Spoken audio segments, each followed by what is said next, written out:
의사구 건강 클리닉 시간입니다. 오늘은 수인성 눈병의 증상과 치료에 대해서 자세하게 이야기 나눠볼 텐데요.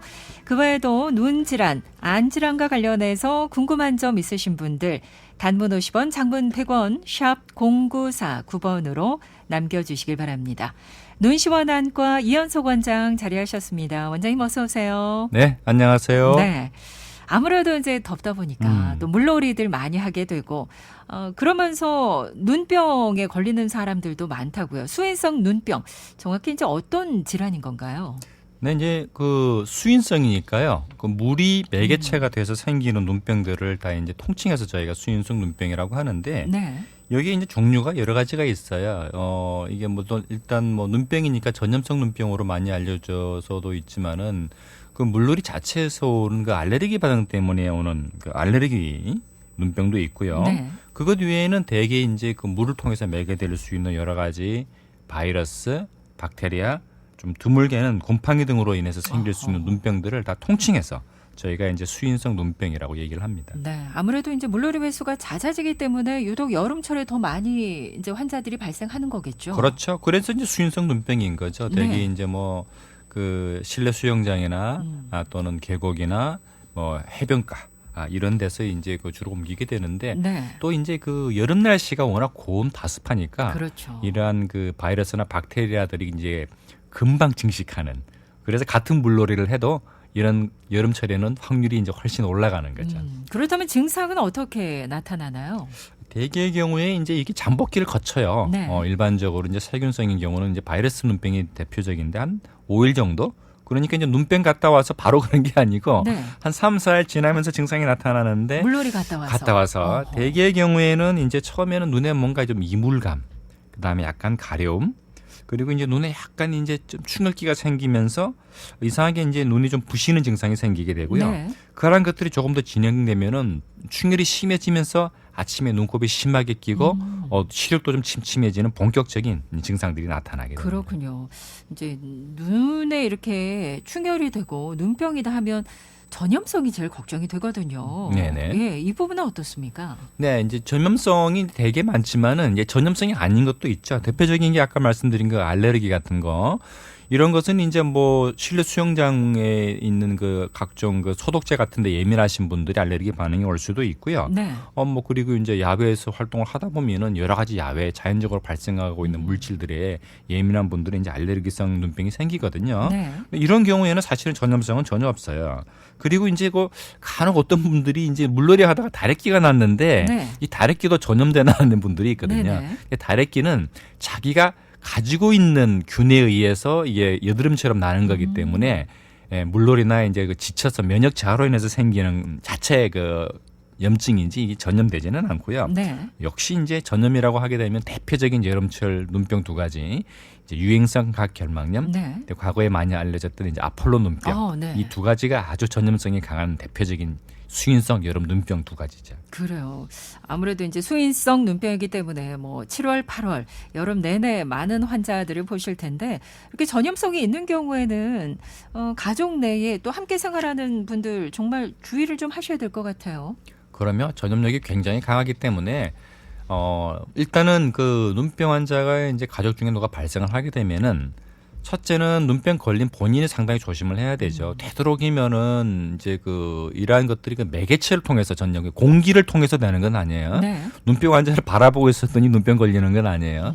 예. 손을 통해서 대개의 경우에는. 그리고 이 눈병 환자가 같이 쓰는 물건들 예를 들어서 뭐 요즘은 그런 경우 잘 없지만 예전 같으면은 이제 세면대야를 같이 쓴다든지 네. 수건을 같이 쓴다든지 이런 경우에 이제 바로 옮길 수 있기 때문에 이렇게 같이 쓰는 물건들은 같이 쓰지 않도록 각각 격리해서 쓰게 되고 또 눈병이 걸린 분은 가족들이나 주변 사람들을 위해서 자기 손을 좀 자주 이렇게 좀 씻어주고 개인 물품은 자기 것만 딱 쓰는 그런 이제 그 매너가 필요하겠죠. 맞습니다. 이렇게 눈병이 났을 때 앞서 이제 여러 가지 증상들 말씀을 해주셨는데 하나하나 좀 따져보죠. 눈병으로 눈물이 계속 날 때 이럴 때 어떻게 하는 게 좋을까요? 사실은 이제 눈물이 계속 나는 이유는 이제 이게 눈에 있는 뭐 알레르기 물질이면 알레르기 물질 또는 바이러스나 세균 같은 것을 자체적인 어떤 방어 기전으로 씻어내려고 네. 눈물이 자꾸 나는 거예요. 그래서 이게 나는 것 자체는 나쁘지는 않는데 그러다 보면은 그 눈물에는 아주 그 다량의 바이러스나 박테리아들이 이제 포함되어 있겠죠. 네. 그래서 결국은 이제 그 눈물이 나는 거를 일부러 안 나게 하는 거는 저는 오히려 손해라고 봐요. 이게 이제 균을 희석시키고 세척하는 작용이 있는데, 다만 본인이 불편하니까 이것을 그 처리를 할 때 이 손수건 같은 건 별로 좋지를 않아요. 네. 왜냐하면 거기에 계속 묻어서 균이 있다 보면은 그것 자체가 자꾸 자기 눈에 이제 균을 묻히는 것도 있지만 주변 사람한테 전염시킬 수가 있기 때문에 일반적으로는 그냥 그 휴지 가지고 바로바로 닦아서 바로 폐기해 버리는, 네. 다른 사람의 눈에 닿지 않게 그렇게 하는 게 좋겠고, 이러한 눈물 나는 게 이제 눈병으로 해서 날 수도 있지만 또 네. 어떤 분들은 자체적으로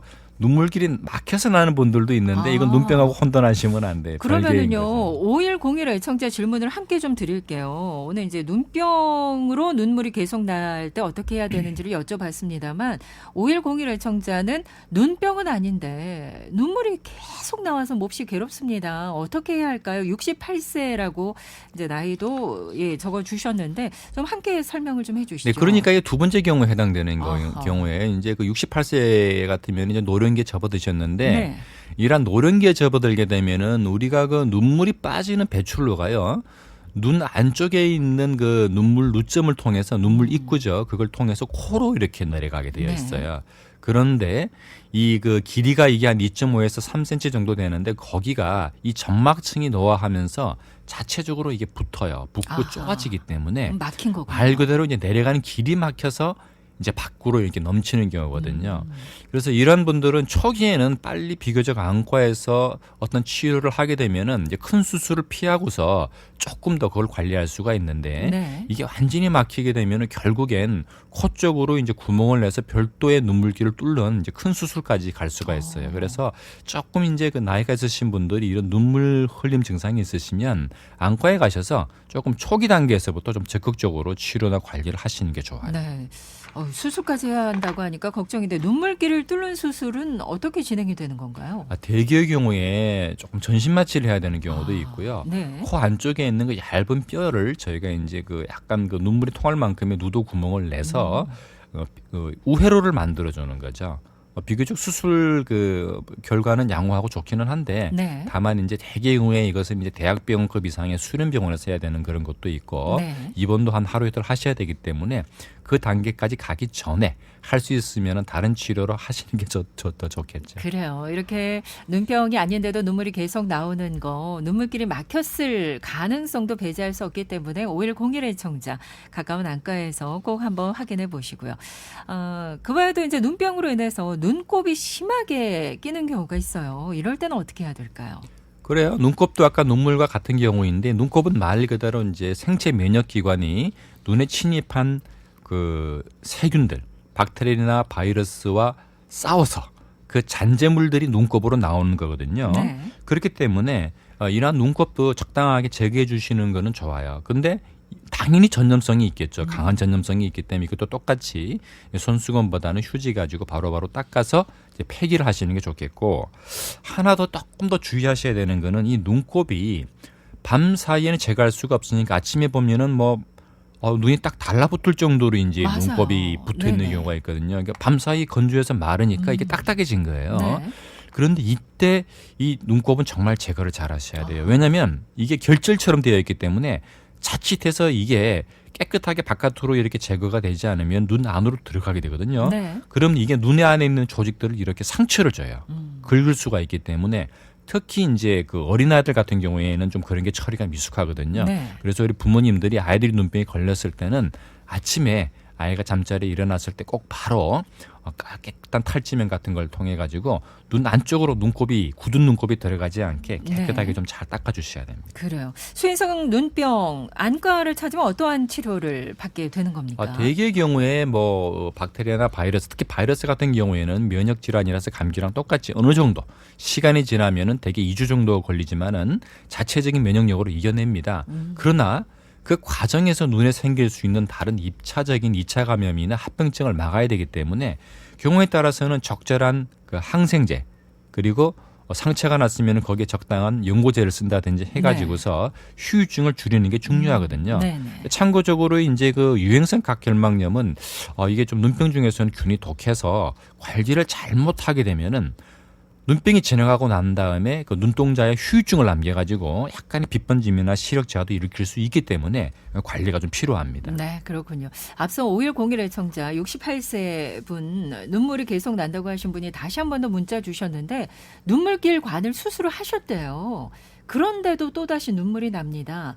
이게 또다시 막히는 경우가 네네, 있습니까? 많이 쓸 수가 있어요. 확률은 드물기는 한데 그 네. 안쪽에서부터 누도 구경을 뚫어놨는데 그 부위가 다시 좁아지는 경우가 있을 수는 있거든요. 네. 그런 경우는 비교적 조금 간단하고 수월하게 어허. 재수술을 할 수가 있어요. 그렇군요. 네네. 7470 애청자는 마트에 들어갔는데 이 냄새와 에어컨 바람 때문인지 눈이 시큼한 느낌이 들었습니다. 이런 느낌이 주변에선 당뇨 초기 증상이라고 하던데 이게 맞는 말인가요? 그것은 조금 제가 볼 때는 비약이고요. 네. 대개 이제 에어컨이 강한 곳에 가시면은 반대적으로 눈에 갑작스러운 건조증이 올 수가 있거든요. 네네. 그럴 때 눈에 약간 시큼한 아하. 우리가 눈이 좀 시다. 어떤 경우에는 좀 콕콕 찌른다는 느낌이 올 수 있는데 그런 경우에 한번 인공누액을 잠깐 넣어보세요. 아마 네. 증상이 많이 편해지실 겁니다. 네, 당뇨 초기 증상은 아니라는 네, 거죠. 당뇨랑 연관되는 증상은 아니고요. 네, 끝으로 허원님께서 눈 건강을 위해서 평소에 눈 운동 어떤 게 있을까요? 예. 예, 눈에도 근육이 여러 가지가 있거든요. 그래서 눈을 직접 비비시거나 만지는 것보다는 눈을 최대한 상하 좌우로 이렇게 쭉쭉 이렇게 스트레칭 하듯이 올리고 돌려보고 하는 것도 네. 굉장히 좋고요. 네. 그리고 시선을 바라볼 때 먼데 한 대 바라보고 가까운 거 어허. 바라보고 이거 한 서너 번 하시는 것도 눈에 네. 굉장히 좋은 스트레칭입니다. 개그맨 이경규 씨처럼 눈알 막 이렇게 돌리는 거. 네, 그거 생각하시면 됩니다. 예, 알겠습니다. 자, 오늘은 여름철 눈병인 소인성 눈병에 대한 이야기 나눠봤습니다. 원장님 말씀 잘 들었습니다. 네, 감사합니다.